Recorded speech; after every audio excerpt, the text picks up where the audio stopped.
And here to guide us through Prototype 2 is the game's producer, Jonathan Lim. Welcome so much. Thank you so much for being here. Thank you very much. I'm really excited. I am excited to check this out. Okay, so we have a new character. We do. Okay. Prototype 2 is with Sergeant James Heller. He's stationed abroad during the first outbreak of the virus in Prototype 1, returns to New York City, his hometown, and finds it absolutely devastated. Finds that all hell has broken loose. Oh, yes. It's not pretty. Yeah. And his family isn't doing so well either. No, as a matter of fact, what happens is he loses his family in the outbreak, and he's really distraught, and he has only one person to blame for that, and that's Alex Mercer. So we are at some point going to see Alex in this game, too. He does make a return. We left an open thread in Prototype 1 that we want to close out in Prototype 2.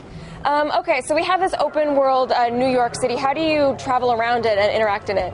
Well, New York City is actually completely different this time around. We call it New York Zero now. We took a lot of feedback from the first game, and we built a brand new rendering engine. It looks way better than anything we had in Prototype 1, and the team's working really hard to get it as far as we can.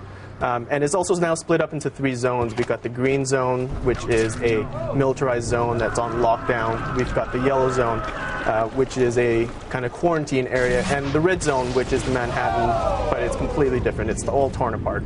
And so we just saw a little bit of an explosion there. What was that we just saw? That's one of our new abilities. It's called the Biobomb. What Heller does is he temporarily infects one of his targets, walks away while nobody notices, and lo and behold, he blows up right in front of your very eyes. He sure does. Now, there's also an ability for hunting your targets. That's right. The hunting ability is a tool that lets Heller drive his path through the story.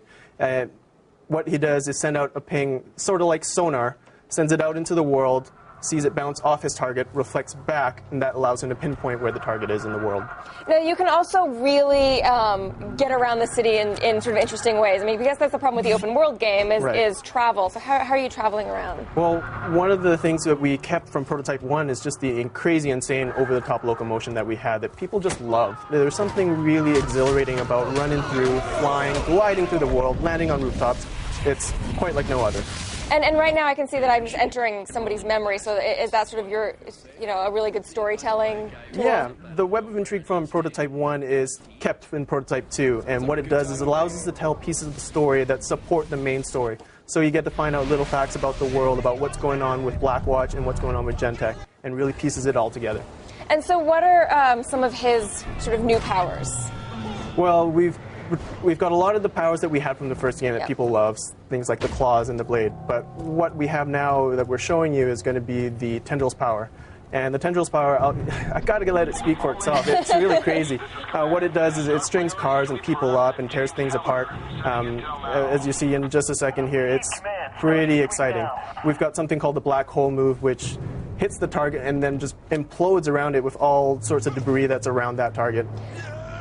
So we sort of stop in midair. Now we're pulling all the items around the tank into it. Yep, and it explodes. There it goes.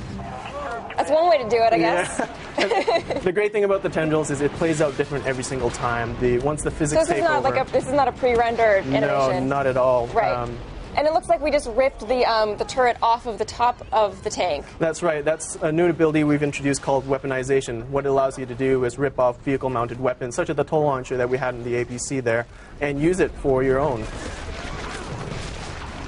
And so then you're also using your tendril power to sort of work individually on people. Like I said, yeah, once the physics take over, it's pretty crazy. You get cars stringing up, people ripped in half. It really changes the battle landscape, which is really interesting. He really has a beautiful outlet for his anger.